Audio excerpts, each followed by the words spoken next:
Ingat ya. Konsep saya berniaga adalah siapa cepat dia dapat. Siapa cepat dia dapat. Akak dapat harga berapa? Masya Allah, tabarakallah. Dulu akak. Akak tukar dulu. Ya Allah, cantik betul. Memang lawak ini design terbaru akak ya. Lelaki boleh, perempuan boleh, duit shilling boleh masuk, warna-warna ada. Akak stok memang tak banyak, siapa cepat dia dapat. Siapa cepat dia dapat sebab stok memang tak banyak akak. Ya, akak dah tukar belum? Sebab stok memang limited ni saya bagi. Akak, ready!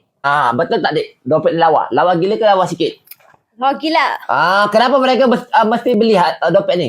Sebab harga murah meriah. Betul murah meriah. Kira ada macam-macam warna. Akak cuba tengok harga dapat berapa abang. Sekejap. Cuba tengok harga berapa. You all, dia harga betul merah tau. Harga betul mega terpanting. You all tak payah rugi, tak Grab pun rugi. Akak cantik. Akak tengok betul-betul. Akak harga sebenar dompet ni perempuan, lelaki boleh pakai. Siap tengok. Akak tengok betul-betul. Kita punya kompartmen besi. Besi, tebal, premium. Boleh taruh duit kapuk-kapuk, berpuluh-puluh ringgit, beratus-ratus ringgit boleh taruh. Akak dapat harga ni, akak terus Grab. Sebab harga saya tawarkan ni, harga luar biasa. Saya akan naikkan bila-bila masa. Lawa betul. Memang lawa kak. Kalau mereka tak beli, dia orang memang rugi. Ya Allah, dia lawa kak. Lawa, awak suka warna apa? Jujur.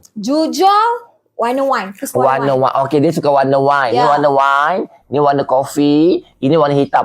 Okey. Akak dapat harga berapa? Saya tanya kat baik-baik, akak dapat harga berapa? Harga tengah murah. Harga betul-betul murah waktu ni. Korang terus dia Grab. Terus saja Grab. Terus murah betul-betul murah betul. Cepat suruh dalam beli. Cepat you all. Kita ada pelbagai warna. Ada warna kopi, ada warna wine, ada warna hitam. Lelaki ke perempuan bukan. Awak tak payah merugi, tak Grab merugi. Betul.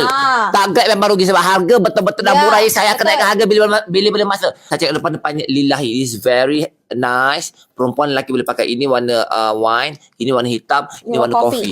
Yang paling penting sebenarnya saya suka dia punya design. Jangan ditahan, jangan tukar. Ya.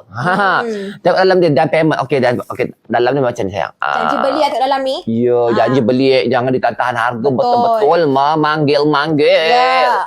Masya Allah tabarakallah. Masya Allah tabarakallah. Memang lawa, memang eksklusif. Yang paling penting, tengok dia punya ni.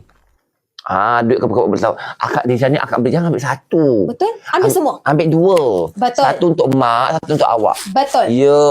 Setuju. Ni warna dia. Unisex kau. Lelaki ke perempuan pun boleh pakai. Janji. Alik lalam tipu dosa. Masuk Melaka. Ya, dah baik. Terima kasih.